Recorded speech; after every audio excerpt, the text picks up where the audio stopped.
క్షీర సముద్రమున్ తరచి సాహిత్యామృతం విచ్చి స్వార్థత్యాగ ప్రణవ ప్రబోధన ధన ప్రహ్లాదివైనావో. స్వార్థత్యాగ ప్రణవ ప్రబోధన ధన ప్రహ్లాదివైనావో. తత్వమసి కన్న మించిన తత్వము వేరొకటి లేదు. తత్వజగన్నేతృత్వము నీ సుకవిత్వ రసత్వము నెలకొల్పే పరవశత్వము తోడన్. ఒక బక్కరైతువై ఒక మహారాజునే ధిక్కరించిన కళాధిపుడవివు. అందరి నోదార్చు అనుపమ వాణినే ఓదార్చినట్టి భావుకుడవివు. హలమైన కలమైన అఖిల జనానంద సాధనమేనన్న సమతవీవు. భోగిని భోగ ప్రబోధాత్మలో నుండి త్యాగివై మ్రోగిన యోగివీవు. దారసుతులను సహజ సంసార పథము బంధుమిత్రుల సాంఘిక బాధ్యతలను వీడకయే మానవత్వము వీడకుండా మనిషి దేవుడు ఒకటైన మహిమవీవు. మనిషి దేవుడు ఒకటైన మహిమవీవు.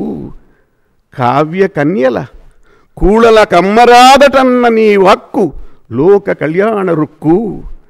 కూటి కోసము అమ్మరాదు ఓటు హక్కు అను ప్రజాస్వామ్య సందేశమయ్యనేడు. కావ్య కన్యల కూళల కమ్మరాదటన్న నీ వాక్కు లోక కళ్యాణ రుక్కు. కూటి కోసము అమ్మరాదు ఓటు హక్కు అను ప్రజాస్వామ్య సందేశమయ్యనేడు. సలివేంద్రమ్ము కళాత్మతృష్ణకు సహస్రస్తంభ రామప్ప శైవల సంప్రోజ్వల శిల్పకల్పనము. సహస్రస్తంభ రామప్ప శైవల సంప్రోజ్వల శిల్పకల్పనము సలివేంద్రమ్ము కళాత్మతృష్ణకు. జీవజ్జీవ దేహాత్మ నైర్మల కేంద్రము త్వదీయ భావ సుషమారామము. నైర్మల దేహాత్మల కేంద్రం త్వదీయ భావ సుషమారామము. తత్కాకతీయుల సామ్రాజ్య రమా విభూతికిని నీ ఉద్వానికి మృక్యదన్. సలివేంద్రమ్ము కళాత్మతృష్ణకు సహస్రస్తంభ రామప్ప శైవల సంప్రోజ్వల శిల్పకల్పనము. జీవజ్జీవ దేహాత్మ నైర్మల కేంద్రము త్వదీయ భావ సుషమారామము. తత్కాకతీయుల సామ్రాజ్య రమా విభూతికిని నీ ఉద్వానికి మృక్యదన్. చాలా బాగుంది.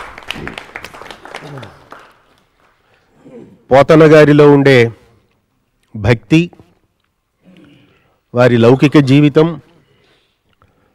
వారి మాటలు ఈవేళ సాహిత్యానికి ఈవేళ సమాజానికి ఎలా మలుచుకోవాలో చమత్కారంగా. కావ్యాన్ని కోళలకు ఇవ్వను అని అంటే దాన్ని ఈవేళకి అవసరమైన ఒక ఉపదేశంగా మార్చిన చమత్కారం బాపురెడ్డి గారు. ప్రత్యేకంగా ధన్యవాదాలు. భాగవతము దానితో సరిపోయే అనుప్రాసగా మీరు ఒక కొత్త పదం మాకు అందించారు, మానవతము అని. ధన్యవాదాలు. అయితే నిజానికి పోతన కన్నా ముందు పాల్కురికి సోమనాథుడు కాలాన్ని బట్టి చూస్తే. కానీ పాల్కురికి సోమనాథుడి కన్నా ముందు పోతనని ఎందుకు ఆహ్వానించామో మీ పద్యంలో దొరికింది నాకు. ఒక బక్క రైతు అన్నారు పోతనని, అందుకని ముందు వారిని ఆహ్వానించి. ఇప్పుడు పాల్కురికి సోమనాథుడు శైవ సాహిత్యానికి తెలుగులో ఆయన సృష్టికర్త. ఎందుకంటే నన్నిచోడుని వీరశైవుడుగా ఎవరు ఒప్పుకోరు. అంచేతను వీరశైవ వాంగ్మయానికి గురుపీఠంగా ఉన్న పాల్కురికి సోమనాథుడి కవితా వ్యక్తిత్వాన్ని పరిచయం చేయటానికి డాక్టర్ జంధ్యాల మహతీశంకర్ గారు ఆహూతులై విచ్చేశారు.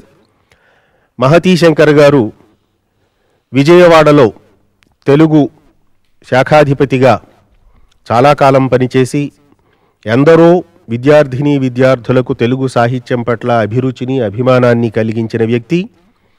భువన విజయాది సాహిత్య గోష్ఠులలో చాలా ప్రసిద్ధికెక్కిన వ్యక్తి. పద్యాన్ని రాయటంలోనూ చదవటంలోనూ కూడా వారిదైన ఒక ఒడుపు, ఒక గడుసుదనం అన్నీ ఉన్నాయి. మహతీశంకర్ గారు పాల్కురికి సోమనాథుడిని మాకు పరిచయం